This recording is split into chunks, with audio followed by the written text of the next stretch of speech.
ਸ੍ਰੀ ਵਾਹਿਗੁਰੂ ਸਾਹਿਬ ਜੀ ਚੌਪਈ। ਇਥੇ ਆਦਿਕ ਮਹਿਮਾ ਮੁਖ ਗਾਈ, ਇਤ ਬਸਮੈ ਤੈ ਫਿਰੇ ਗੁਸਾਈ। ਕਯੋ ਬਰਤੰਤ ਬਿਰਾਰਣ ਭੇਰ, ਬਿਨੈ ਪਾਲ ਦਰਬ ਚੜਿਓ ਅਫੇਰ। ਚੌਪਈ। ਇਥੇ ਆਦਿਕ ਮਹਿਮਾ ਮੁਖ ਗਾਈ।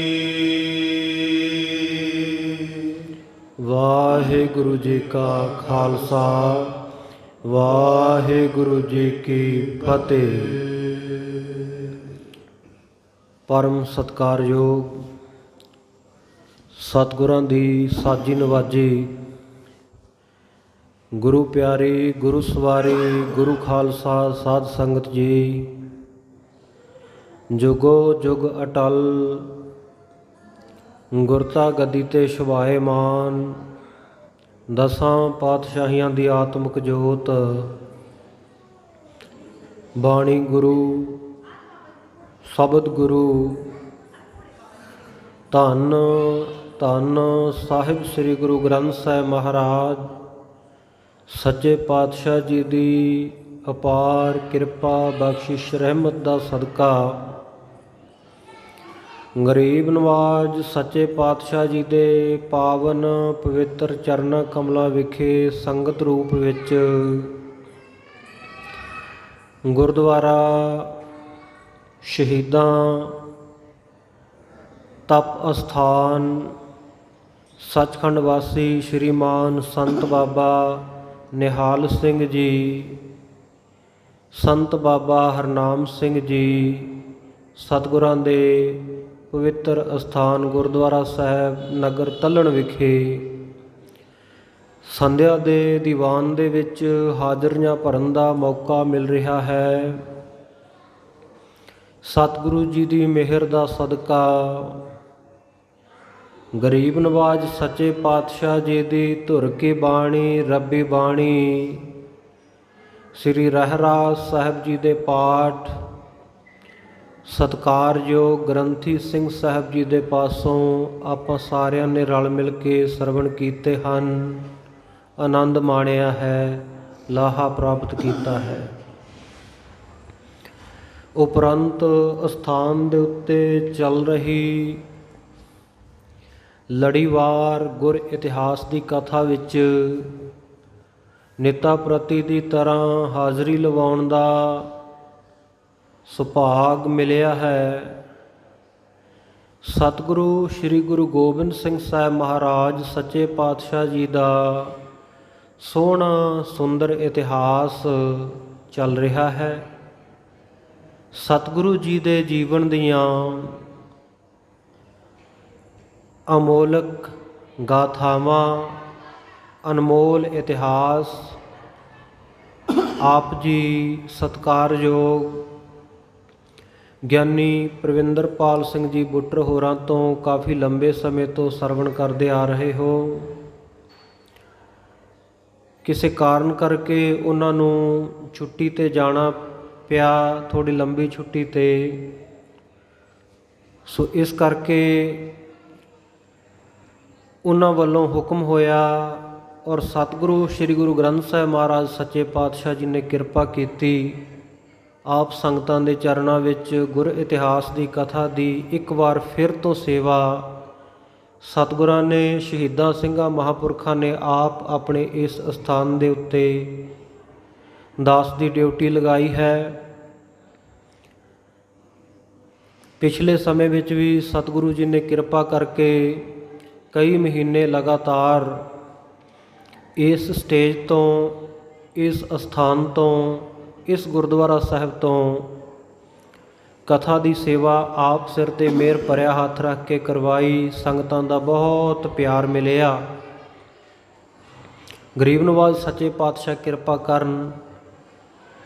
ਜੋ ਲੜੀ ਗੁਰ ਇਤਿਹਾਸ ਦੀ ਪਿੱਛੇ ਚੱਲਦੀ ਆ ਰਹੀ ਹੈ, ਉਸੇ ਲੜੀ ਨੂੰ ਅਗਾਂਹ ਜਾਰੀ ਰੱਖੀਏ।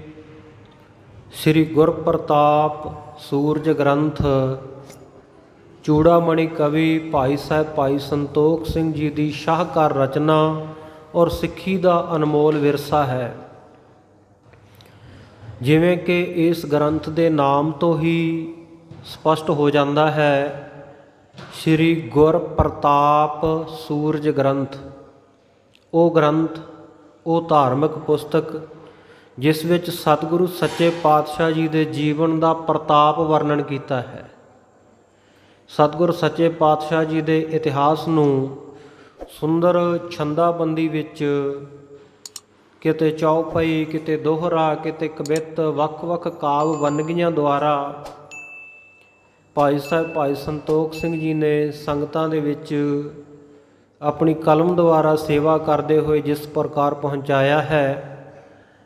ਆਪ ਜੀ ਬਾਜਾਂ ਵਾਲੇ ਪ੍ਰੀਤਮ ਦਸ਼ਮੇਸ਼ ਪਿਤਾ ਸ੍ਰੀ ਗੁਰੂ ਗੋਬਿੰਦ ਸਿੰਘ ਸਾਹਿਬ ਮਹਾਰਾਜ ਸੱਚੇ ਪਾਤਸ਼ਾਹ ਜੀ ਦਾ ਇਤਿਹਾਸ ਲੜੀਵਾਰ ਸਰਵਣ ਕਰਦੇ ਆ ਰਹੇ ਹੋ।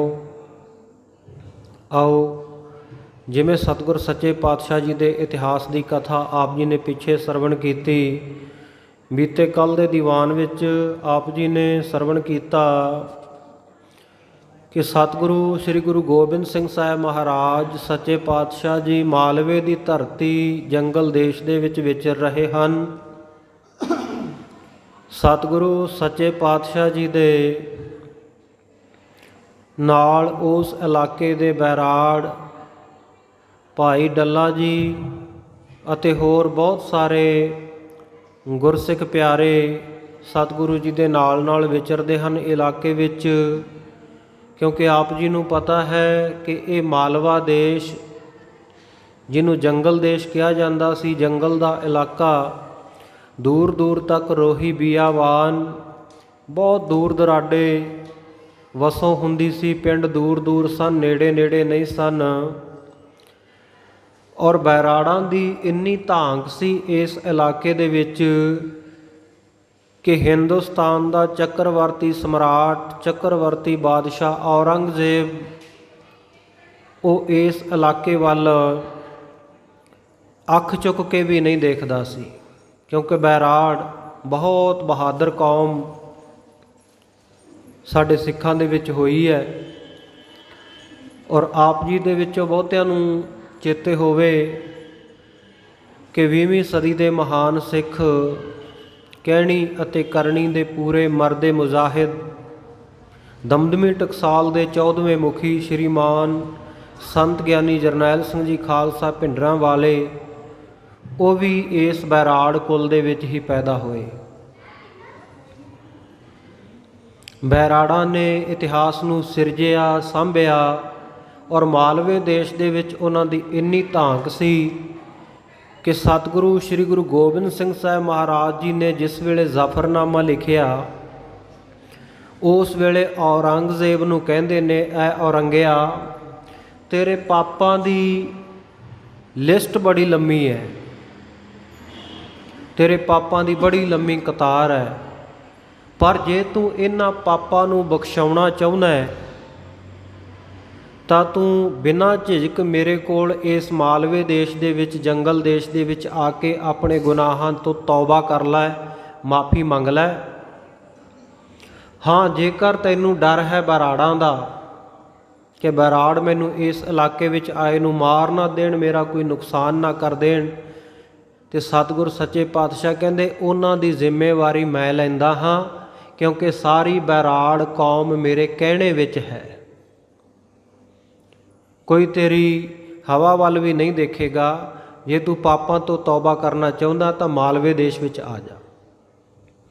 ਹੁਣ ਬੈਰਾੜਾਂ ਦਾ ਕਿੰਨਾ ਖੌਫ ਹੋਵੇਗਾ ਕਿ ਸਤਿਗੁਰੂ ਸ੍ਰੀ ਗੁਰੂ ਗੋਬਿੰਦ ਸਿੰਘ ਸਾਹਿਬ ਮਹਾਰਾਜ ਸੱਚੇ ਪਾਤਸ਼ਾਹ ਔਰੰਗਜ਼ੇਬ ਨੂੰ ਇਹ ਧਰਵਾਸ ਦਿੰਦੇ ਹੈ, ਇਹ ਗਰੰਟੀ ਲੈਂਦੇ ਹੈ ਵੀ ਤੂੰ ਮਾਲਵੇ ਦੇਸ਼ ਵਿੱਚ ਜੇਕਰ ਆ ਜਾਂਦਾ ਹੈ ਤੇ ਬੈਰਾੜਾਂ ਤੋਂ ਤੈਨੂੰ ਘਬਰਾਉਣ ਦੀ ਲੋੜ ਕੋਈ ਨਹੀਂ। ਇਹ ਜਿਹੜੀ ਬੈਰਾੜ ਕੌਮ ਆ ਨਾ, ਇਹ ਮੇਰੇ ਹੁਕਮ ਦੇ ਵਿੱਚ ਹੈ। ਹਮ ਹੈ ਕੌਮ ਬੈਰਾੜ ਹੁਕਮ ਮਰਾਸਤ, ਇਹ ਬੈਰਾੜਾਂ ਦੀ ਕੌਮ ਮੇਰੇ ਹੁਕਮ ਵਿੱਚ ਹੈ। ਉਹ ਬੈਰਾੜ ਸਤਿਗੁਰ ਸੱਚੇ ਪਾਤਸ਼ਾਹ ਜੀ ਦੇ ਨਾਲ ਵਿਚਰ ਰਹੇ ਹੈ। ਆਪ ਜੀ ਨੇ ਪਿੱਛੇ ਇਤਿਹਾਸ ਸਰਵਣ ਕੀਤਾ ਕਿ ਸਤਿਗੁਰੂ ਸੱਚੇ ਪਾਤਸ਼ਾਹ ਜੀ ਬਠਿੰਡੇ ਦੇ ਵਿੱਚ ਗਏ ਹੈ। ਬਠਿੰਡੇ ਦੇ ਵਿੱਚ ਜੋ ਬਹੁਤ ਉੱਚੀ ਜਗ੍ਹਾ ਦੇ ਉੱਤੇ ਕਿਲ੍ਹਾ ਬਣਿਆ ਹੋਇਆ, ਗੁਰਦੁਆਰਾ ਕਿਲ੍ਹਾ ਮੁਬਾਰਕ ਸਾਹਿਬ ਅੱਜ ਸਤਿਗੁਰੂ ਜੀ ਦੀ ਯਾਦ ਵਿੱਚ ਉਸ ਕਿਲ੍ਹੇ ਦੇ ਅੰਦਰ ਸ਼ੋਭਾਇਮਾਨ ਹੈ। ਸੋ ਸਤਿਗੁਰੂ ਸੱਚੇ ਪਾਤਸ਼ਾਹ ਜੀ ਇਹ ਕਿਲ੍ਹਾ ਮੁਬਾਰਕ ਪਹੁੰਚੇ ਹਨ। ਇਸ ਕਿਲ੍ਹੇ ਦੇ ਵਿੱਚੋਂ ਸਤਿਗੁਰੂ ਜੀ ਨੇ ਬਹੁਤ ਲੰਬੇ ਸਮੇਂ ਤੋਂ ਰਹਿੰਦੇ ਹੋਏ ਇੱਕ ਦਿਓ ਨੂੰ ਕੱਢਣਾ, ਇੱਕ ਜਨਮ ਜਨਮਾਂਤਰਾਂ ਦੇ ਵਿੱਚ ਭਟਕਦੇ ਹੋਏ ਭੁੱਲੇ ਭਟਕੇ ਸਿੱਖ ਦਾ ਝੋਟੇ ਦੇ ਰੂਪ ਦੇ ਵਿੱਚੋਂ ਉਧਾਰ ਕਰਨਾ, ਭਾਈ ਮੈਲਾਗਰ ਸਿੰਘ ਨੇ ਉਸ ਦਾ ਝਟਕਾ ਕਰਨਾ, ਅਤੇ ਭਾਈ ਗੋਦੜੀਆ ਸਾਧੂ ਨੇ, ਭਾਈ ਗੋਦੜੀਆ ਜੀ ਨੇ, ਗੁਰੂ ਘਰ ਦੇ ਸੰਤ ਨੇ ਉਸ ਝੋਟੇ ਨੂੰ ਇੰਨਾ ਬਲ ਸੀ ਸਿੱਖਾਂ ਦੇ ਵਿੱਚ ਕਿ ਇਕੱਲੇ ਨੇ ਹੀ ਚੁੱਕ ਕੇ ਕਿਲ੍ਹੇ ਦੀ ਫਸੀਲ ਤੋਂ ਹੇਠਾਂ ਸੁੱਟ ਦਿੱਤਾ ਸੀ। ਉਪਰੰਤ ਸਤਿਗੁਰੂ ਜੀ ਨੇ ਉਸ ਜਗ੍ਹਾ ਤੋਂ ਉਸ ਦਿਓ ਨੂੰ ਰੁਖਸਤ ਕਰ ਦਿੱਤਾ ਅਤੇ ਆਖਿਆ ਕਿ ਤੂੰ ਗੁਰੂ ਮਾਰੀ ਸਰਹੰਦ ਦੇ ਵਿੱਚ ਜਾ, ਉੱਥੇ ਬਹੁਤ ਜ਼ੁਲਮ ਹੋਇਆ ਹੈ ਮਾਤਾ ਗੁਜਰੀ ਜੀ ਦੇ ਉੱਤੇ, ਸ਼ੀਰਖੋਰ ਬਾਲਕਾਂ ਨੂੰ, ਛੋਟੇ ਛੋਟੇ ਸਾਹਿਬਜ਼ਾਦਿਆਂ ਨੂੰ ਨੀਹਾਂ ਵਿੱਚ ਜ਼ਾਲਮਾਂ ਨੇ ਚਿਣ ਦਿੱਤਾ ਹੈ, ਤੂੰ ਉਸ ਧਰਤੀ ਦੇ ਉੱਤੇ ਜਾ ਕੇ ਨਿਵਾਸ ਕਰ, ਤੈਨੂੰ ਉੱਥੋਂ ਨਹੀਂ ਕੋਈ ਹਿਲਾਵੇਗਾ। ਸਤਿਗੁਰੂ ਜੀ ਨੇ ਉਸ ਦਿਓ ਨੂੰ ਰੁਖਸਤ ਕੀਤਾ ਔਰ ਆਪ ਰਾਤਰੀ ਦੇ ਸਮੇਂ ਉਸ ਜਗ੍ਹਾ ਦੇ ਉੱਤੇ ਕਿਲ੍ਹੇ ਦੇ ਵਿੱਚ ਸਤਿਗੁਰੂ ਜੀ ਨੇ ਵਿਸ਼ਰਾਮ ਕੀਤਾ।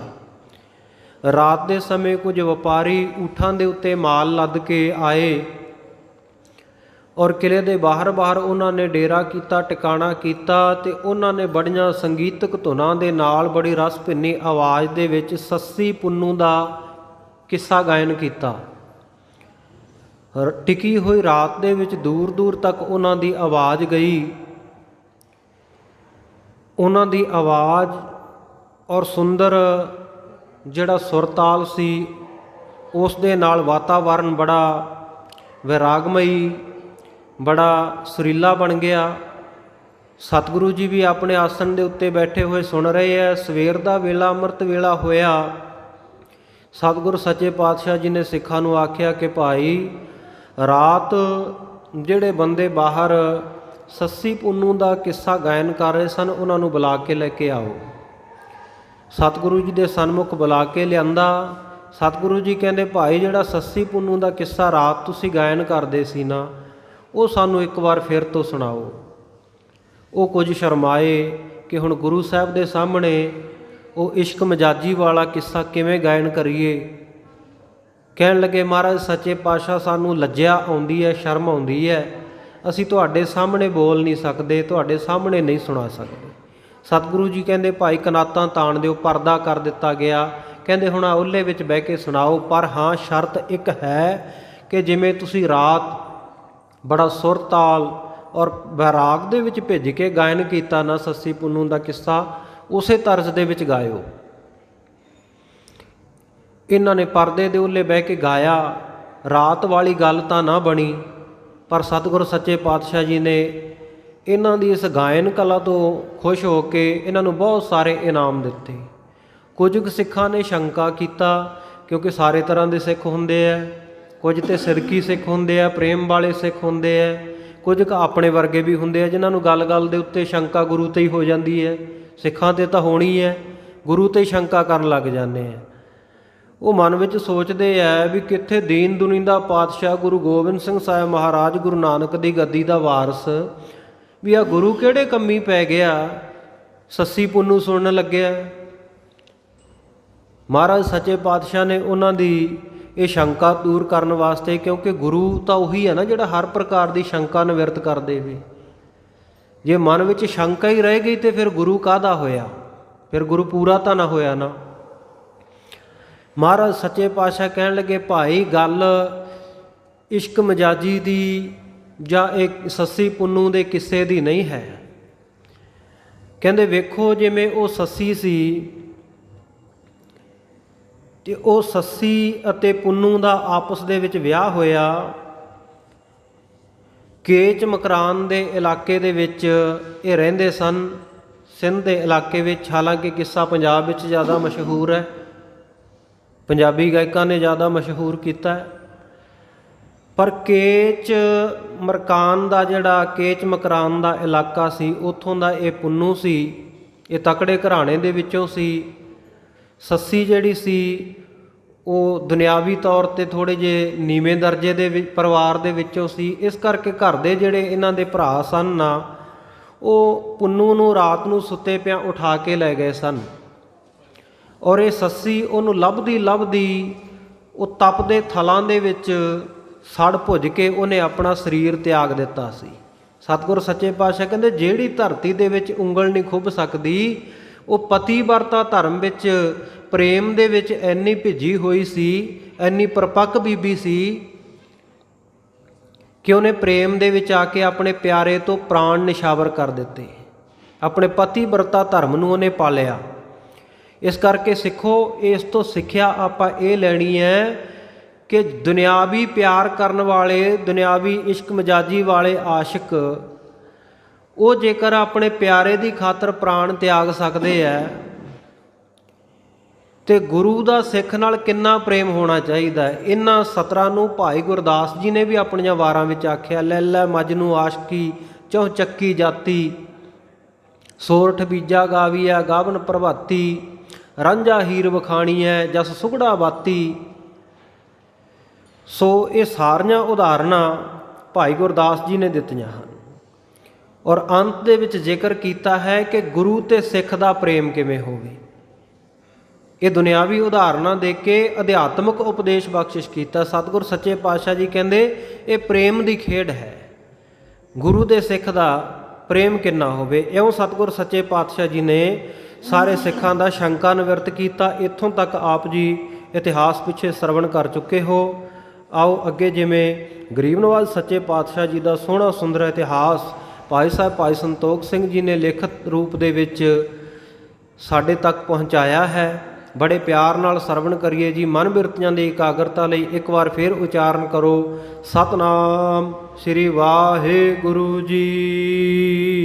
ਸਤਨਾਮ ਸ੍ਰੀ ਵਾਹਿਗੁਰੂ ਸਾਹਿਬ ਜੀ। ਚੌਪਈ ਇਤੇ ਆਦਿਕ ਮਹਿਮਾ ਮੁਖ ਗਾਈ। ਸਤਿਗੁਰ ਸੱਚੇ ਪਾਤਸ਼ਾਹ ਜੀ ਨੇ ਪ੍ਰੇਮ ਦੀ ਜਿਹੜੀ ਮਹਿਮਾ ਹੈ ਆਪਣੇ ਮੁਖਾਰਬਿੰਦ ਤੋਂ ਗੁਰੂ ਕੀਆਂ ਸੰਗਤਾਂ ਨੂੰ ਵਰਣਨ ਕਰਕੇ ਦੱਸੀ ਹੈ। ਕੇਤਕ ਸਮੈ ਤੈ ਥਰੇ ਗੁਸਾਈ। ਫਿਰ ਹੋਰ ਕਿੰਨਾ ਹੀ ਸਮਾਂ ਸਤਿਗੁਰ ਸੱਚੇ ਪਾਤਸ਼ਾਹ ਜੀ ਉਸ ਜਗ੍ਹਾ ਦੇ ਉੱਤੇ ਠਹਿਰੇ ਹਨ। ਅਯੋ ਕਰਤੰਤ ਬਿਰਾੜਨ ਫੇਰ। ਉਸ ਤੋਂ ਬਾਅਦ ਫਿਰ ਬਰਾੜਾ ਨੇ ਸਤਿਗੁਰ ਸੱਚੇ ਪਾਤਸ਼ਾਹ ਜੀ ਨੂੰ ਇਹ ਵਰਤਾਂਤ ਸੁਣਾਇਆ, ਇਹ ਇਤਿਹਾਸ ਦੱਸਿਆ। ਬਿਨੈ ਪਾਲ ਦ੍ਰਿਪ ਚੜਿਓ ਅਖੇਰ। ਕਹਿੰਦੇ ਮਹਾਰਾਜ ਸੱਚੇ ਪਾਤਸ਼ਾਹ ਜੀ ਜਿਹੜਾ ਆ ਕਿਲਾ ਨਾ, ਇਹ ਕਿਲਾ ਕਿਵੇਂ ਬਣਿਆ ਉਹਦਾ ਇਤਿਹਾਸ ਦੱਸਦੇ ਆ। ਕਹਿੰਦੇ ਇੱਕ ਬਿਨੈ ਪਾਲ ਰਾਜਾ ਹੋਇਆ, ਕਹਿੰਦੇ ਉਹ ਸ਼ਿਕਾਰ ਦੇ ਉੱਤੇ ਚੜਿਆ ਇੱਕ ਦਿਨ। ਜਦੋਂ ਧਿਆਨ ਵਿਖੇ ਚਲ ਗਇਓ। ਜਦੋਂ ਉਹ ਸ਼ਿਕਾਰ ਖੇਡਦਾ ਖੇਡਦਾ ਬਹੁਤ ਘਣੇ ਜੰਗਲ ਦੇ ਵਿੱਚ ਚਲਿਆ ਗਿਆ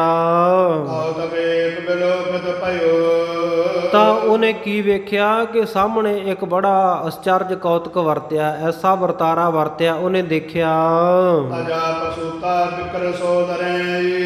ਕੀ ਦੇਖਦਾ ਰਾਜਾ ਬਿਨੈ ਪਾਲ ਕਿ ਇੱਕ ਅਜਾ ਨਾਮ ਬੱਕਰੀ ਦਾ ਹੈ। ਅਜਾ ਪ੍ਰਸੂਤਾ, ਉਹ ਬੱਕਰੀ ਨੇ ਜਿਹੜੀ ਸੂਈ ਸੀ ਉਹਨੇ ਆਪਣੇ ਬੱਚਿਆਂ ਨੂੰ ਜਨਮ ਦਿੱਤਾ। ਛੋਟੇ ਛੋਟੇ ਉਹਦੇ ਬੱਚੇ ਹੈ, ਉਹਨਾਂ ਬੱਚਿਆਂ ਨੂੰ ਖਾਣ ਵਾਸਤੇ ਇੱਕ ਬ੍ਰਿਕ ਨਾਮ ਹੈ ਬਘਿਆੜ ਦਾ, ਬਘਿਆੜ ਆਇਆ। ਪਰ ਉਹ ਬੱਕਰੀ ਆਪਣੇ ਨਵਜੰਮੇ ਬੱਚਿਆਂ ਦੀ ਰੱਖਿਆ ਦੇ ਲਈ ਉਹ ਬਘਿਆੜ ਦੇ ਨਾਲ ਲੜ ਰਹੀ ਹੈ। ਔਰ ਉਹਨੇ ਇੰਨੀ ਦਲੇਰੀ ਦੇ ਨਾਲ ਬਘਿਆੜ ਦਾ ਮੁਕਾਬਲਾ ਕੀਤਾ ਬੱਕਰੀ ਨੇ ਕਿ ਆਪਣੇ ਬੱਚਿਆਂ ਦੇ ਉਹਨੂੰ ਨੇੜੇ ਨਹੀਂ ਲੱਗਣ ਦਿੱਤਾ, ਆਪਣੇ ਬੱਚਿਆਂ ਦਾ ਬਚਾਅ ਕਰ ਲਿਆ। ਉਸ ਜਗ੍ਹਾ ਨੂੰ ਇਹ ਸਾਰਾ ਦ੍ਰਿਸ਼ ਦੇਖ ਕੇ ਰਾਜਾ ਬਿਨੈ ਪਾਲ ਇਹ ਸੋਚਦਾ ਹੈ ਕਿ ਇਹ ਜਿਹੜੀ ਜਗ੍ਹਾ ਹੈ ਇਹ ਕੋਈ ਆਮ ਜਗ੍ਹਾ ਨਹੀਂ, ਇਹ ਤੇ ਅਜੀਤ ਜਗ੍ਹਾ ਹੈ, ਨਾ ਜਿੱਤੀ ਜਾਣ ਵਾਲੀ ਜਗ੍ਹਾ ਹੈ। ਔਰ ਵੱਡ ਲਖਿਓ ਮਵਾਸੀ, ਬੜੀ ਆਕੀ ਹੋਣ ਵਾਲੀ ਜਗ੍ਹਾ। ਦੇਖੋ ਬੱਕਰੀ ਤੇ ਉਹ ਬਘਿਆੜ ਦਾ ਮੁਕਾਬਲਾ ਕਰੇ। ਉਹ ਰਾਜੇ ਨੇ ਸੋਚਿਆ ਵੀ ਇਸ ਜਗ੍ਹਾ ਦੇ ਉੱਤੇ ਇੱਕ ਬੜਾ ਮਵਾਸੀ ਨਾਮ ਕਿਲੇ ਦਾ ਵੀ ਹੈ, ਇਸ ਜਗ੍ਹਾ ਦੇ ਉੱਤੇ ਕਿਲਾ ਉਸਾਰਨਾ ਚਾਹੀਦਾ ਹੈ। ਆਪਣੇ ਸਜਵਨ ਸਾਧ ਪ੍ਰਕਾਸ਼ੀ। ਇਹ ਗੱਲ ਉਸ ਰਾਜੇ ਬਿਨੈਪਾਲ ਨੇ ਆਪਣੇ ਜਿਹੜੇ ਸਚਵਨ ਆਪਣੇ ਨਾਲ ਦੇ ਸਾਥੀ ਸਨ, ਵਜ਼ੀਰ ਸਨ, ਉਹਨਾਂ ਦੇ ਨਾਲ ਖੁੱਲ੍ਹ ਕੇ ਗੱਲ ਕੀਤੀ।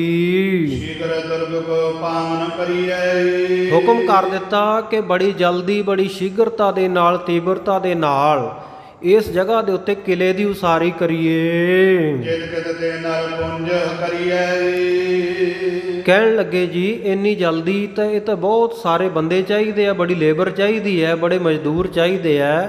ਰਾਜਾ ਕਹਿੰਦਾ ਵੀ ਜਿਵੇਂ ਕਿਵੇਂ ਮਰਜ਼ੀ ਕਰੋ, ਜਿੱਥੋਂ ਮਰਜ਼ੀ ਲਿਆਓ, ਬਹੁਤ ਸਾਰੇ ਲੋਕਾਂ ਦਾ ਇਕੱਠ ਕਰੋ ਮਜ਼ਦੂਰੀ ਵਾਸਤੇ, ਇਹ ਕਿਲੇ ਨੂੰ ਉਸਾਰਨ ਵਾਸਤੇ ਬਹੁਤ ਸਾਰੇ ਲੋਕ ਲੈ ਕੇ ਆਵੋ। ਨਰ ਖੋਜੇ ਨੈ ਪਾਵਤ ਘਨੀ।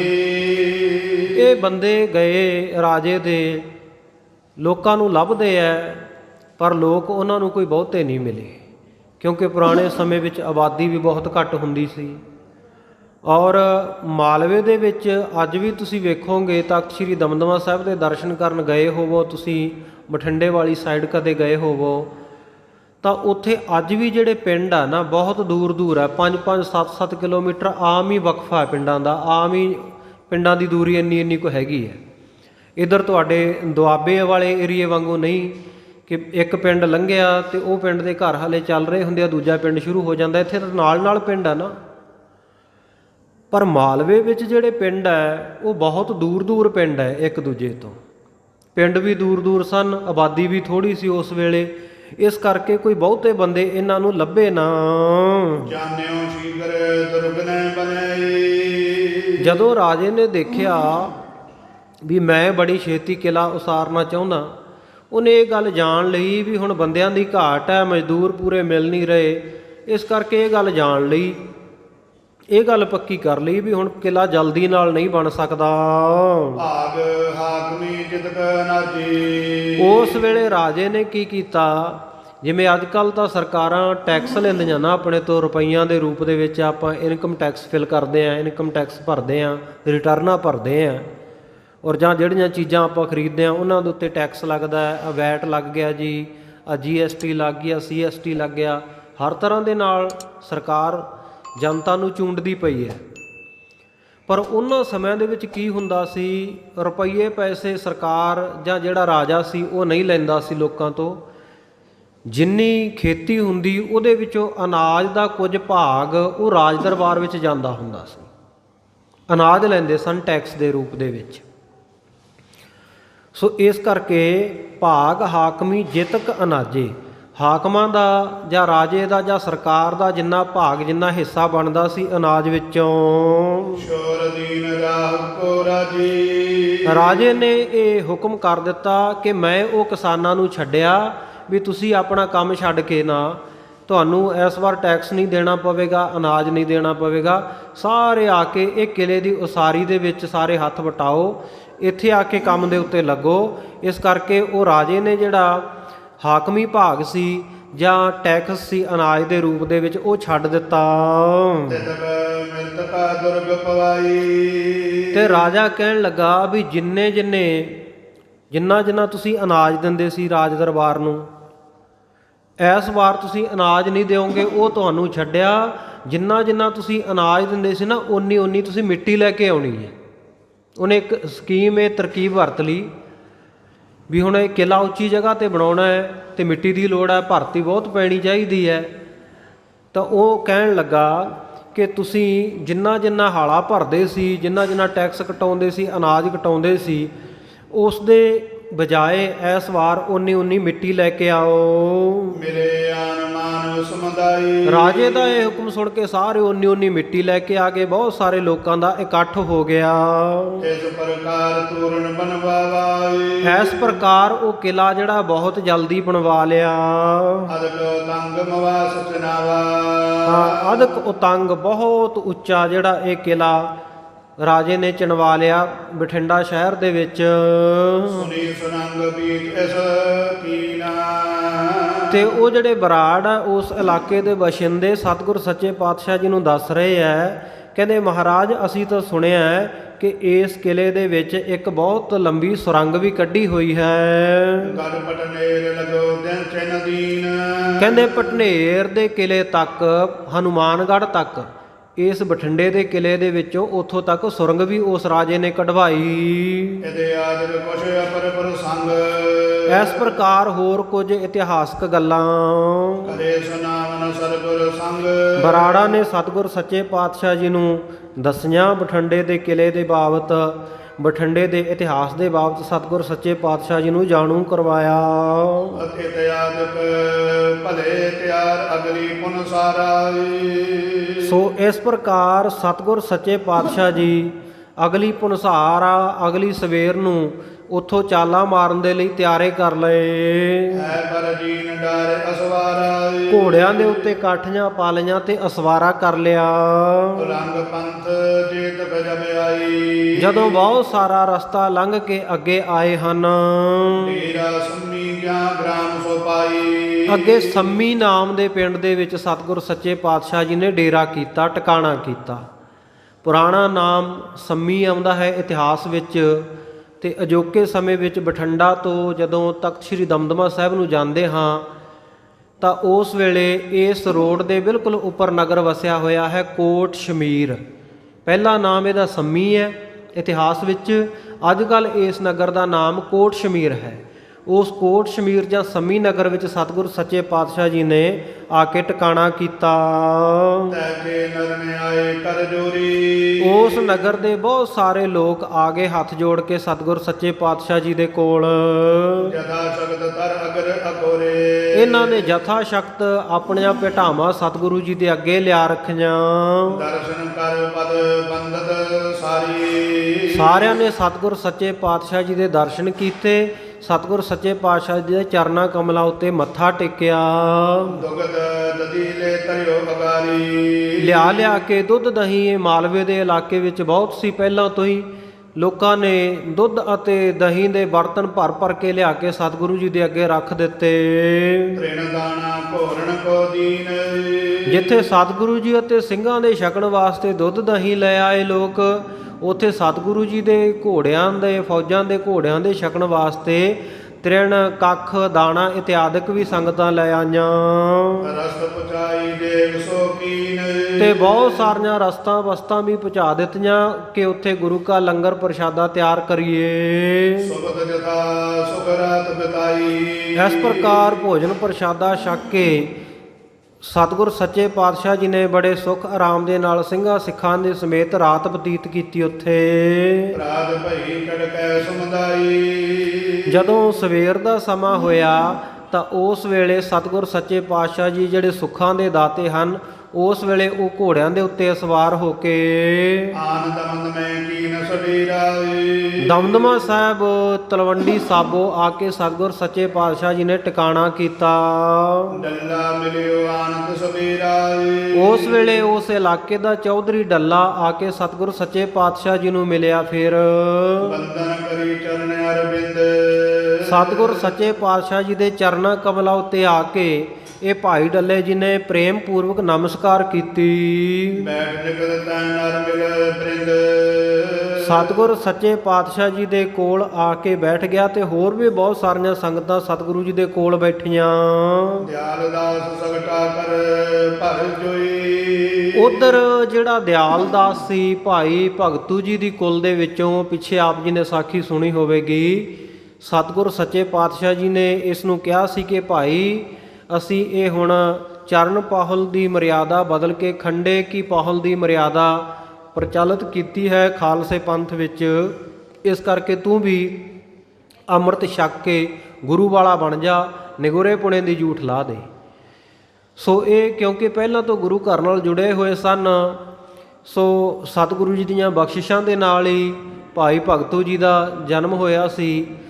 ਤਾਂ ਇਹਨਾਂ ਨੇ ਨਾ ਨੁਕਰ ਕਰ ਦਿੱਤੀ ਕਿ ਅਸੀਂ ਤਾਂ ਮੁੱਢ ਕਦੀਮ ਤੋਂ ਹੀ ਸਿੱਖ ਹੈ ਤੇ ਮਹਾਰਾਜ ਸਾਨੂੰ ਅੰਮ੍ਰਿਤ ਛਕਣ ਦੀ ਕੀ ਲੋੜ ਹੈ। ਮਹਾਰਾਜ ਦਾ ਬਚਨ ਨਹੀਂ ਸੀ ਮੰਨਿਆ। ਜਿਵੇਂ ਆਪਾਂ ਵੀ ਬਹੁਤ ਸਾਰੇ ਕਈ ਵਾਰੀ ਸਾਨੂੰ ਪਤਾ ਨਹੀਂ ਹੁੰਦਾ ਜਾਂ ਆਪਣੀ ਮਨਮੱਤ ਦਾ ਕਰਕੇ ਮਨ ਦੇ ਆਖੇ ਲੱਗ ਗਈ, ਜਾਂ ਇੱਕ ਦੂਜੇ ਦੀ ਦੇਖਾ ਦੇਖੀ ਕਹਿ ਦਿੰਦੇ ਆ ਵੀ ਅਸੀਂ ਤਾਂ ਜੀ ਮਨ ਤੋਂ ਹੀ ਗੁਰੂ ਕੇ ਸਿੱਖ ਹਾਂ, ਸਾਨੂੰ ਅੰਮ੍ਰਿਤ ਛਕਣ ਦੀ ਕੀ ਲੋੜ ਹੈ।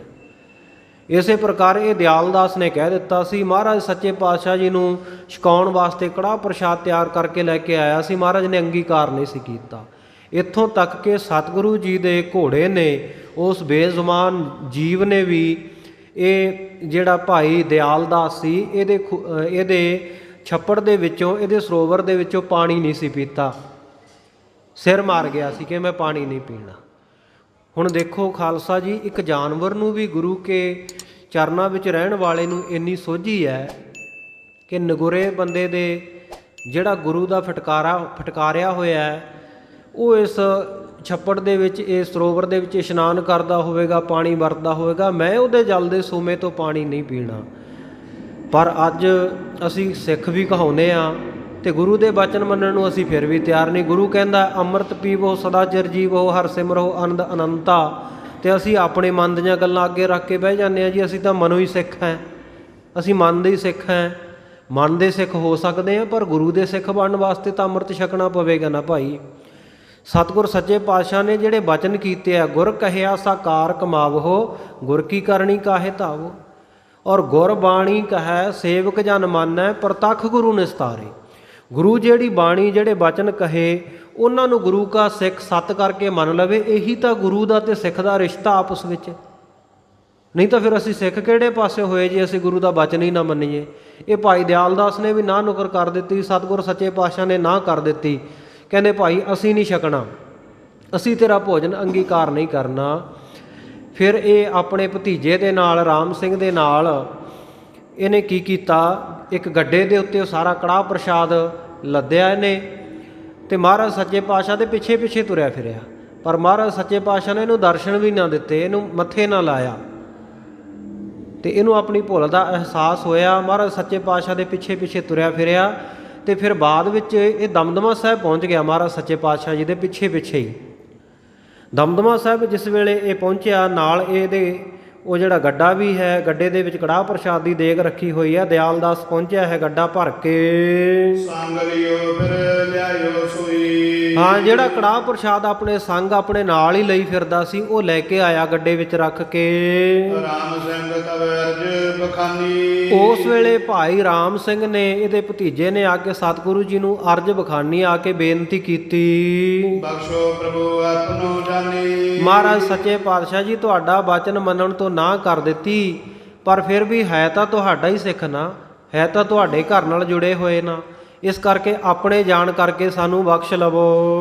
ਆਦ ਤਿਹਾਵਲ ਅਦਕ ਆਹਾਰਾ। ਤੇ ਮਹਾਰਾਜ ਸੱਚੇ ਪਾਤਸ਼ਾਹ ਜੀ ਜੋ ਤਿਹਾਵਲ 3 ਮੇਲ ਦਾ ਕੜਾਹ ਪ੍ਰਸ਼ਾਦ ਤਿਆਰ ਕਰਕੇ ਲਿਆਂਦਾ ਹੈ, ਆਪ ਜੀ ਇਹ ਅੰਗੀਕਾਰ ਕਰੋ, ਕਿਉਂਕਿ ਇਹ ਤਾਂ ਬਹੁਤ ਦੇਰ ਦਾ ਬਣਾ ਕੇ ਇਸੇ ਤਰ੍ਹਾਂ ਆਪ ਜੀ ਦੇ ਪਿੱਛੇ ਪਿੱਛੇ ਲਈ ਆਉਂਦਾ ਹੈ।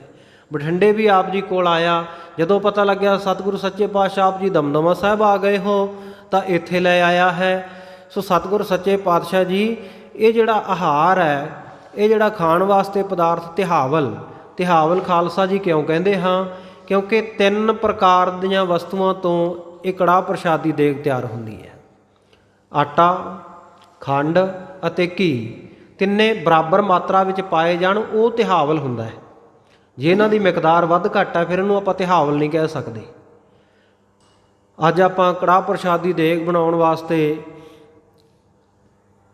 ਕਈ ਵਾਰ ਗ੍ਰੰਥੀ ਸਿੰਘ ਵੀ ਉਹ ਇੰਨਾ ਲੇਜ਼ੀਨੈਸ ਉਹਨਾਂ ਦੇ ਵਿੱਚ ਹੁੰਦੀ ਹੈ, ਇੰਨੇ ਲੇਜ਼ੀ ਹੋ ਜਾਂਦੇ ਆ, ਸੁਸਤ ਹੋ ਜਾਂਦੇ ਆ ਕਿ ਉਹ ਹਿੰਮਤ ਹੀ ਨਹੀਂ ਕਰਦੇ ਕਿ ਉਸੇ ਤਰੀਕੇ ਜਿਵੇਂ ਮਰਿਆਦਾ ਹੈ, ਚਾਸ਼ਣੀ ਬਣਾਈ ਜਾਵੇ, ਫਿਰ ਉਹਨੂੰ ਪੁਣਿਆ ਜਾਵੇ, ਖੰਡ ਦਾ ਜਿਹੜਾ ਮਿੱਠੇ ਵਾਲਾ ਪਾਣੀ ਹੈ, ਸੋ ਉਹ ਚਾਸ਼ਣੀ ਤੋਂ ਬਾਅਦ ਫਿਰ ਉਹ ਜਿਹੜੀਆਂ ਤਿੰਨੇ ਚੀਜ਼ਾਂ ਬਰਾਬਰ ਮਿਕਦਾਰ ਦੇ ਵਿੱਚ ਹੋਣ, ਕੜਾਹ ਪ੍ਰਸ਼ਾਦੀ ਦੇਗ ਕੜਾਹੀ ਦੇ ਵਿੱਚ ਘਿਓ ਪਾਇਆ ਜਾਵੇ, ਘਿਓ ਗਰਮ ਹੋਵੇ, ਆਟਾ ਭੁੰਨਿਆ ਜਾਵੇ, ਨਾਲ ਨਾਲ ਜਪਜੀ ਸਾਹਿਬ ਦਾ ਪਾਠ ਗੁਰੂ ਕਾ ਸਿੱਖ ਕਰੇ, ਗੱਲਾਂ ਨਾ ਕਰੇ ਕੜਾਹ ਪ੍ਰਸ਼ਾਦ ਦੀ ਦੇਗ ਬਣਾਉਂਦਾ ਕਿਸੇ ਨਾਲ। ਸੋ ਇਸੇ ਤਰ੍ਹਾਂ ਜਦੋਂ ਦੇਗ ਬਣ ਕੇ ਤਿਆਰ ਹੋ ਜਾਏ, ਗੁਰੂ ਮਹਾਰਾਜ ਦੇ ਹਜ਼ੂਰ ਲਿਆਂਦੀ ਜਾਵੇ, ਉਸ ਵੇਲੇ ਨਾਲ ਨਾਲ ਦੇਗ ਠੰਡੀ ਕਰੇ ਅਤੇ ਨਾਲ ਨਾਲ 40 ਪੌੜੀਆਂ ਸੰਪੂਰਨ ਆਨੰਦ ਸਾਹਿਬ ਦਾ ਪਾਠ ਕਰੇ। ਇਹ ਕੜਾਹ ਪ੍ਰਸ਼ਾਦ ਦੀ ਦੇਗ ਦੀ ਜਾਂ ਤਿਹਾਵਲ ਦੀ ਮਰਿਆਦਾ ਹੈ। ਇਹਨੂੰ ਆਪਾਂ ਪੰਚਾਮ੍ਰਿਤ ਵੀ ਕਹਿੰਦੇ ਹਾਂ। ਇਹਦੇ ਵਿੱਚ 5 ਅੰਮ੍ਰਿਤ ਕਿਹੜੇ ਕਿਹੜੇ ਹੁੰਦੇ ਆ? 3 ਤਾਂ ਇਹੀ ਹੋ ਗਏ, ਖੰਡ, ਘਿਓ ਅਤੇ ਆਟਾ। ਚੌਥਾ ਹੋ ਗਿਆ ਪਾਣੀ, ਅਤੇ 5ਵੀਂ ਹੋ ਗਈ ਬਾਣੀ। ਫਿਰ ਇਹ ਪੰਚਾਮ੍ਰਿਤ ਬਣਦਾ ਹੈ।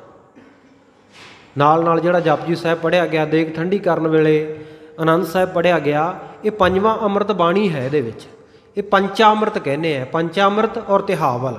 ਤਿਹਾਵਲ ਜਿਹਦੇ ਵਿੱਚ ਤਿੰਨੇ ਵਸਤੂਆਂ ਖੰਡ, ਆਟਾ, ਘੀ ਬਰਾਬਰ ਮਾਤਰਾ ਵਿੱਚ ਹੋਣ। ਮਹਾਰਾਜ ਸੱਚੇ ਪਾਤਸ਼ਾਹ ਇਹ ਤਿਹਾਵਲ ਕੜਾਹ ਪ੍ਰਸ਼ਾਦ ਆਹਾਰ ਜਿਹੜਾ ਛਕਣ ਵਾਸਤੇ ਪਦਾਰਥ ਤਿਆਰ ਕਰਕੇ ਲਿਆਂਦਾ ਹੈ। ਲੀਏ ਬਠਿੰਡੇ ਸਖਤ ਮਤ ਪਧਾਰਾ। ਮਹਾਰਾਜ ਸੱਚੇ ਪਾਤਸ਼ਾਹ ਬਠਿੰਡੇ ਵੀ ਅਸੀਂ ਲੈ ਕੇ ਆਏ ਸਾਂ ਆਪ ਜੀ ਕੋਲ। ਦਿਆਲ ਦਾਸ ਤਬ ਚਰਨੀ ਭਰਿਓ। ਉਸ ਵੇਲੇ ਦਿਆਲ ਦਾਸ ਮਹਾਰਾਜ ਸੱਚੇ ਪਾਤਸ਼ਾਹ ਜੀ ਦੇ ਚਰਨੀ ਪੈ ਗਿਆ।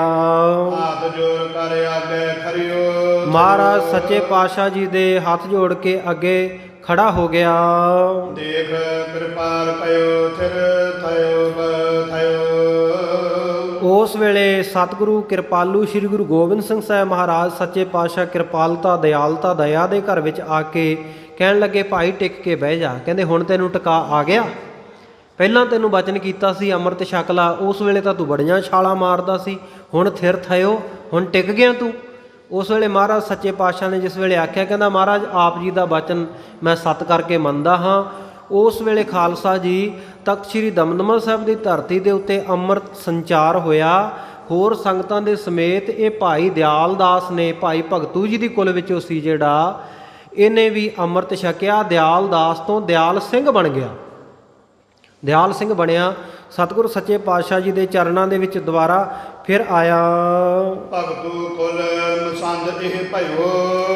ਸਤਿਗੁਰ ਸੱਚੇ ਪਾਤਸ਼ਾਹ ਜੀ ਕਹਿੰਦੇ ਸੰਗਤਾਂ ਨੂੰ ਦੱਸਦੇ ਹੈ, ਤੇ ਭਾਈ ਸੰਤੋਖ ਸਿੰਘ ਜੀ ਆਪਾਂ ਨੂੰ ਦੱਸ ਰਹੇ ਹੈ ਕਿ ਜਿਹੜਾ ਭਾਈ ਦਿਆਲ ਦਾਸ ਤੋਂ ਅੰਮ੍ਰਿਤ ਛਕ ਕੇ ਦਿਆਲ ਸਿੰਘ ਬਣਿਆ ਹੈ, ਇਹ ਭਾਈ ਭਗਤੂ ਜੀ ਦੀ ਕੁਲ ਦੇ ਵਿੱਚ ਇਹ ਬਹੁਤ ਵੱਡਾ ਮਸੰਦ ਸੀ। ਹਮ ਬਖਸ਼ੋ ਦੇਵੋ ਵਰਤਾਈ। ਸਤਿਗੁਰ ਸੱਚੇ ਪਾਤਸ਼ਾਹ ਕਹਿੰਦੇ ਭਾਈ ਇਹ ਭਾਈ ਭਗਤੂ ਜੀ ਦੀ ਕੁਲ ਦੇ ਵਿੱਚੋਂ ਹੋਇਆ। ਉਹ ਬੜੀ ਭਾਵਨਾ ਵਾਲੇ ਸਿੱਖ ਸਨ, ਪਰ ਇਹਨੇ ਗੁਰੂ ਬਚਨਾਂ ਨੂੰ ਪ੍ਰਵਾਨ ਨਹੀਂ ਕੀਤਾ, ਮੰਨਿਆ ਨਹੀਂ। ਇਸ ਕਰਕੇ ਅਸੀਂ ਕੁਝ ਦੇਰ ਇਹਨੂੰ ਮੱਥੇ ਨਹੀਂ ਲਾਇਆ, ਹੁਣ ਇਹ ਬਖਸ਼ਿਆ ਗਿਆ। ਸਤਿਗੁਰ ਸੱਚੇ ਪਾਤਸ਼ਾਹ ਕਹਿੰਦੇ ਹਮ ਬਖਸ਼ਿਓ ਦੇਵੋ ਵਰਤਾਏ। ਕਹਿੰਦੇ ਅਸੀਂ ਇਹਨੂੰ ਬਖਸ਼ ਦਿੱਤਾ। ਜੋ ਇਹ ਕੜਾਹ ਪ੍ਰਸ਼ਾਦ ਲੈ ਕੇ ਆਇਆ, ਕਹਿੰਦੇ ਹੁਣ ਸੰਗਤ ਵਿੱਚ ਵਰਤਾ ਦਿੱਤਾ ਜਾਵੇ। ਕੀ ਅਰਦਾਸ ਗੁਰੂ ਅਗਵਾਈ। ਔਰ ਗੁਰੂ ਨਾਨਕ ਸਾਹਿਬ ਸੱਚੇ ਪਾਤਸ਼ਾਹ ਜੀ ਦੇ ਚਰਨਾਂ ਵਿੱਚ ਅਰਦਾਸ ਵੀ ਕੀਤੀ ਜਾਵੇ। ਜਦ ਦੇਖਿਓ ਭੋਜਨ ਕੋ ਜਾਈ। ਜਦੋਂ ਇਹ ਭਾਈ ਦਿਆਲ ਸਿੰਘ ਨੇ ਜਾ ਕੇ ਆਪਣਾ ਭੋਜਨ ਦੇਖਿਆ, ਕੜਾਹ ਪ੍ਰਸ਼ਾਦ ਦੇਖਿਆ ਗੱਡੇ ਦੇ ਵਿੱਚ, ਹਰੇ ਕਿਰਮਾ ਜਿਸ ਮੈਂ ਸਮੁਦਾਈ। ਕੀ ਦੇਖਦਾ ਹੈ ਕਿ ਕੜਾਹ ਪ੍ਰਸ਼ਾਦ ਦੀ ਦੇਗ, ਕਿਉਂਕਿ ਕਿੰਨਾ ਹੀ ਸਮਾਂ ਹੋ ਗਿਆ ਸੀ, ਕਿੰਨੇ ਦਿਨ ਹੋ ਗਏ ਸਨ ਸਤਿਗੁਰੂ ਜੀ ਦੇ ਪਿੱਛੇ ਪਿੱਛੇ ਲੱਦ ਕੇ ਤੁਰੇ ਫਿਰਦੇ ਨੂੰ, ਉਹ ਕੜਾਹ ਪ੍ਰਸ਼ਾਦ ਦੀ ਦੇਗ ਦੇ ਵਿੱਚ ਕਿਰਮ ਚੱਲ ਪਏ, ਕੀੜੇ ਚੱਲ ਪਏ। ਬਹੁਤ ਸਾਰੇ ਕੀੜੇ ਉਹਦੇ ਵਿੱਚ ਕੁਰਬਲ ਕੁਰਬਲ ਕਰਦੇ ਦਿਖਾਈ ਦਿੱਤੇ। ਆਨ ਗੁਰੂ ਟਿਕ ਅਰਜ ਸੁਣਾਈ। ਇਹ ਦੁਬਾਰਾ ਮੁੜ ਆਇਆ, ਕੜਾਹ ਪ੍ਰਸ਼ਾਦ ਦੀ ਦੇਖ ਕੇ ਸਤਿਗੁਰੂ ਸੱਚੇ ਪਾਤਸ਼ਾਹ ਦੇ ਚਰਨਾਂ ਵਿੱਚ ਆ ਕੇ ਬੇਨਤੀ ਕੀਤੀ। ਖੈਬੇ ਲਾਇਕ ਨਹੀਂ ਗੁਸਾਈ। ਕਹਿੰਦਾ ਮਹਾਰਾਜ ਸੱਚੇ ਪਾਤਸ਼ਾਹ ਆਪ ਜੀ ਨੇ ਤਾਂ ਹੁਕਮ ਕਰ ਦਿੱਤਾ ਕਿ ਸੰਗਤ ਵਿੱਚ ਵਰਤਾਓ, ਪਰ ਕੜਾਹ ਪ੍ਰਸ਼ਾਦ ਤਾਂ ਜਿਹੜਾ ਉਹ ਖਾਣ ਦੇ ਲਾਇਕ, ਛਕਣ ਦੇ ਲਾਇਕ ਨਹੀਂ ਰਿਹਾ ਮਾਲਕਾ। ਕਿਉਂਕਿ ਮਹਾਰਾਜ ਬਹੁਤ ਦਿਨ ਹੋ ਗਏ ਕੜਾਹ ਪ੍ਰਸ਼ਾਦ ਦੀ ਦੇਗ ਬਣਾਈ ਨੂੰ, ਇਹਦੇ ਵਿੱਚ ਤਾਂ ਬਹੁਤ ਸਾਰੇ ਕਿਰਮ ਕੀੜੇ ਚੱਲ ਗਏ ਹਨ। ਮਹਾਰਾਜ ਸੱਚੇ ਪਾਤਸ਼ਾਹ ਮੈਂ ਤਾਂ ਇਹਨੂੰ ਨਾਲ ਲੈ ਕੇ ਗੱਡੇ ਵਿੱਚ ਰੱਖ ਕੇ ਉਸੇ ਤਰ੍ਹਾਂ ਹੀ ਤੁਰਿਆ ਫਿਰਿਆ ਹਾਂ। ਉਸ ਵੇਲੇ ਗੁਰੂ ਮਹਾਰਾਜ ਸੱਚੇ ਪਾਤਸ਼ਾਹ ਸ੍ਰੀ ਗੁਰੂ ਗੋਬਿੰਦ ਸਿੰਘ ਦਸ਼ਮੇਸ਼ ਪਿਤਾ ਜੀ ਕਹਿਣ ਲੱਗੇ, ਭਾਈ ਲਿਆਓ। ਕਹਿੰਦੇ ਸਾਨੂੰ ਦਿਖਾਓ, ਸਾਨੂੰ ਛਕਾਓ ਪਹਿਲਾਂ। ਉਸ ਤੋਂ ਬਾਅਦ ਕਹਿੰਦੇ ਫਿਰ ਸਾਰੀ ਸੰਗਤ ਵਿੱਚ ਵਰਤਾਇਓ। ਇਹਨੇ ਕੁਝ ਕੁ ਕੜਾਹ ਪ੍ਰਸ਼ਾਦ ਲਿਆ ਕੇ ਬਾਟੇ ਵਿੱਚ ਪਾ ਕੇ ਸਤਿਗੁਰ ਸੱਚੇ ਪਾਤਸ਼ਾਹ ਜੀ ਦੇ ਅੱਗੇ ਲਿਆ ਰੱਖਿਆ। ਸਤਿਗੁਰ ਸੱਚੇ ਪਾਤਸ਼ਾਹ ਜੀ ਨੇ ਹੱਥ ਵਿੱਚ ਦੋਵੇਂ ਹੱਥ ਜੋੜ ਕੇ ਉਹ ਕੜਾਹ ਪ੍ਰਸ਼ਾਦ ਦੀ ਦੇਗ ਲਈ ਤੇ ਆਪਣੇ ਹੱਥ ਵਿੱਚ ਫੜ ਕੇ ਸਤਿਗੁਰੂ ਜੀ ਗੋਲਾ ਵੱਟਣ ਲੱਗ ਪਏ। ਸਤਿਗੁਰੂ ਜੀ ਨੇ ਗੋਲੀ ਵੱਟ ਕੇ ਉਹ ਕੜਾਹ ਪ੍ਰਸ਼ਾਦ ਦਾ ਗੋਲਾ ਵੱਟ ਕੇ ਆਪਣੀ ਤਲੀ ਦੇ ਉੱਤੇ ਰੱਖ ਲਿਆ। ਤੇ ਭਗਤ ਦੀ ਜਿਹੜੀ ਦੇਗ ਸੀ ਇਹ ਪੂਰਨ ਭਰੀ, ਭਗਤ ਦੀ ਸੇਵਾ ਪ੍ਰਵਾਨ ਕਰ ਲਈ।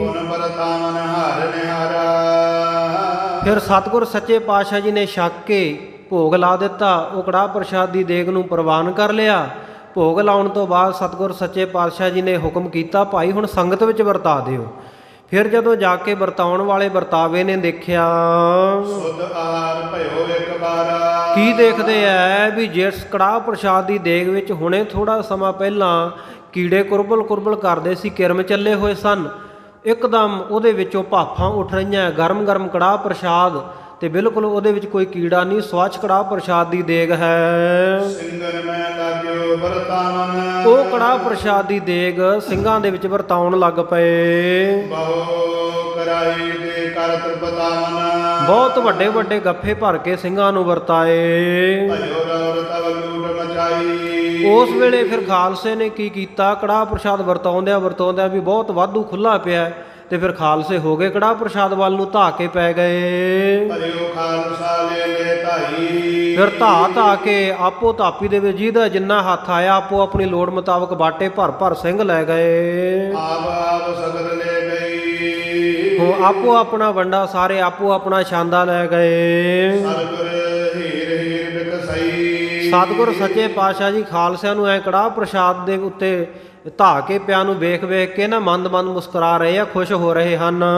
ਕਿਤਕ ਦੇਰ ਪਿਛੇ ਸਖਿਆਈ। ਕੁਝ ਕੁ ਸਮਾਂ ਲੰਘਿਆ ਤੇ ਕੁਝ ਕੁ ਹੋਰ ਸਿੱਖ ਸਤਿਗੁਰੂ ਦੇ ਚਰਨਾਂ ਵਿੱਚ ਪਹੁੰਚੇ। ਉਹਦੇ ਪੰਜ ਦਸ ਨੇ ਕੁਛ ਖਾਈ। ਇਹ 5-10 ਸਿੱਖ 10-15 ਸਿੱਖ ਹੋਰ ਆ ਗਏ। ਇਹ ਭੁੱਖੇ ਸਨ, ਛਕਿਆ ਨਹੀਂ ਸਨ ਇਹਨਾਂ ਨੇ ਕੁਝ। ਇੱਕ ਗੁਰ ਕਹਿਓ ਜਾਓ ਇਸ ਕਾਲਾ। ਸਤਿਗੁਰ ਸੱਚੇ ਪਾਤਸ਼ਾਹ ਜੀ ਕਹਿੰਦੇ ਭਾਈ ਭੁੱਖ ਲੱਗੀ ਹੈ, ਤੇ ਕਹਿੰਦੇ ਜਾਓ ਇਸੇ ਸਮੇਂ ਹੀ। ਦਿਆਲ ਦਾਸ ਕੋ ਕਹਿ ਦਿਓ ਪਾਲਾ। ਕਹਿੰਦੇ ਇਹ ਅੱਜ ਦਾ ਲੰਗਰ ਭੰਡਾਰਾ ਨਾ ਜਿਹੜਾ, ਇਹ ਭਾਈ ਦਿਆਲ ਸਿੰਘ ਵੱਲੋਂ ਆ, ਦਿਆਲ ਦਾਸ ਵੱਲੋਂ ਹੈ। ਜਾ ਕੇ ਕਹਿੰਦੇ ਉਹਦਾ ਪੱਲਾ ਫੜੋ, ਉਹ ਤੁਹਾਨੂੰ ਛਕਾਵੇਗਾ। ਗਏ ਕਹਿਣ ਦਿਓ ਦੇਖ ਹਮਾਰੀ। ਉਹ ਪਹੁੰਚੇ, ਜਾ ਕੇ ਕਹਿਣ ਲੱਗੇ ਭਾਈ ਸਾਡੀ ਦੇਗ, ਸਾਡਾ ਕੜਾਹ ਪ੍ਰਸ਼ਾਦ ਦਾ ਹਿੱਸਾ ਦੇ ਦੇ। ਗੌਰੇ ਸੁਤ ਤਬ ਸ਼ਾਬੋ ਤਾਰੀ। ਗੌਰੇ ਸੁਤ ਭਾਈ ਗੌਰੇ ਦਾ ਪੁੱਤਰ ਸੀ ਇਹ ਦਿਆਲ ਦਾਸ, ਜਿਹੜਾ ਦਿਆਲ ਸਿੰਘ ਬਣਿਆ ਸੀ। ਉਸ ਵੇਲੇ ਉਹਨੇ ਦੇਖਿਆ ਵੀ ਕੜਾਹ ਪ੍ਰਸ਼ਾਦ ਤਾਂ ਸਿੰਘ ਛਕ ਗਏ ਸਾਰੇ, ਤਾਂ ਹੁਣ ਛਕਣ ਨੂੰ ਕੁਝ ਨਹੀਂ। ਤਾਂ ਉਹਦੇ ਛਾਪ ਪਾਈ ਹੋਈ ਸੀ, ਅੰਗੂਠੀ ਪਾਈ ਹੋਈ ਸੀ ਇੱਕ, ਉਹਨੇ ਉਸ ਵੇਲੇ ਸੋਨੇ ਦੀ ਮੁੰਦਰੀ ਲਾ ਕੇ ਇਹਨਾਂ ਨੂੰ ਦਿੱਤੀ। ਤਿਨ ਕੋ ਦਈ ਮੋਲ ਲੈ ਖਾਵੋ। ਕਹਿੰਦਾ ਭਾਈ ਆਹ ਲਓ, ਕਹਿੰਦਾ ਸੋਨੇ ਦੀ ਅੰਗੂਠੀ, ਇਹ ਵੇਚ ਕੇ ਮੁੱਲ ਲੈ ਕੇ ਰਸਤਾਂ ਵਸਤਾਂ ਤਿਆਰ ਕਰਕੇ ਕਹਿੰਦੇ ਜੋ ਤੁਸੀਂ ਛਕਣਾ ਚਾਹੁੰਦੇ ਹੋ ਛਕ ਲਵੋ। ਦੇਖ ਵਿਖੈ ਕੁਛ ਨਾ ਪਾਵੋ। ਦੇਗ ਵਿਖੈ ਕੁਛ ਭੰਗ ਨਾ ਪਾਵੋ। ਕਹਿੰਦੇ ਮੇਰੀ ਜਿਹੜੀ ਦੇਗ ਹੈ, ਮੇਰਾ ਲੰਗਰ ਹੈ, ਇਹਦੇ ਵਿੱਚ ਭੰਗਣਾ ਨਹੀਂ ਪੈਣੀ ਚਾਹੀਦੀ। ਲਓ ਕਹਿੰਦਾ ਤੁਸੀਂ ਆ ਸੋਨਾ ਵੇਚ ਕੇ ਤੇ ਜੋ ਵੀ ਕੁਝ ਛਕਣਾ ਹੈ ਉਹ ਮੁੱਲ ਲੈ ਕੇ ਖਾ ਲਵੋ। ਏਕ ਤਰੰਗਮ ਏਕ ਦੁਸ਼ਾਲਾ।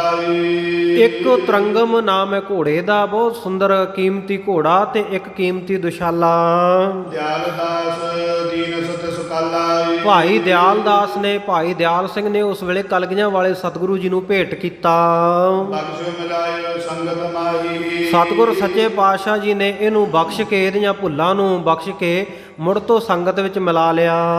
ਰਹਿਓ ਸੰਗ ਸੇਵਾ ਕਰ ਪਾਹੀ। ਸਤਿਗੁਰ ਸੱਚੇ ਪਾਤਸ਼ਾਹ ਜੀ ਦੇ ਕੋਲੇ ਹੀ, ਸਤਿਗੁਰੂ ਜੀ ਦੇ ਸੰਗ ਸਤਿਗੁਰੂ ਜੀ ਦੇ ਨਾਲ ਹੀ ਰਹਿ ਪਿਆ, ਉੱਥੇ ਹੀ ਸੇਵਾ ਕਰਨ ਲੱਗ ਪਿਆ। ਕਰ ਕਰ ਦਰਸ਼ਨ ਸਦਨ ਸੁਧਾਰੀ। ਹੋਰ ਜਿਹੜੀਆਂ ਸੰਗਤਾਂ ਸੀ ਸਤਿਗੁਰੂ ਜੀ ਦੇ ਦਰਸ਼ਨ ਕਰਕੇ ਆਪੋ ਆਪਣੇ ਘਰਾਂ ਨੂੰ ਚਾਲੇ ਪਾ ਦਿੱਤੇ। ਖਾਨ ਪਾਨ ਸੈਨਾ ਕਰ ਸਾਰੀ। ਸਾਰੀ ਸੈਨਾ, ਸਾਰੀ ਫੌਜ ਵੀ ਖਾਣ ਪਾਨ ਕਰਕੇ ਛਕ ਛਕਾ ਕੇ ਫਿਰ ਵੈ ਕੀਤਕ ਦਿਵਸ ਬਤਾਈ। ਸਾਰਿਆਂ ਨੇ ਆਰਾਮ ਕੀਤਾ। ਫਿਰ ਉਸ ਜਗ੍ਹਾ ਦੇ ਉੱਤੇ ਸਤਿਗੁਰੂ ਜੀ ਕਈ ਦਿਨ ਕਈ ਸਮਾਂ ਟਿਕੇ, ਕਈ ਦਿਨ ਬਿਤਾ ਦਿੱਤੇ।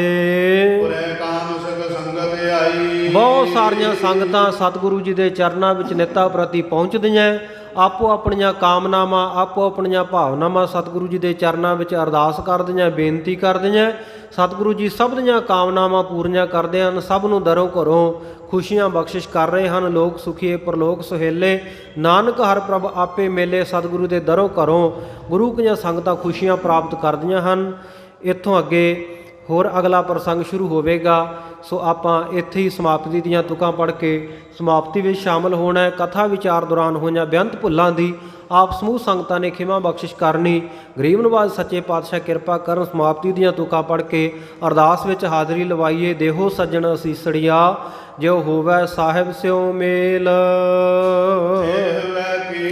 ਦਿਵਸ ਬਿਤਾਏ ਪੁਰੈ ਕਾਮ ਸਿਖ ਸੰਗਤ ਆਏ। ਵਾਹਿ ਵਾਹਿਗੁਰੂ ਜੀ ਕਾ ਖਾਲਸਾ ਵਾਹਿਗੁਰੂ ਜੀ ਕੀ ਫਤਿਹ।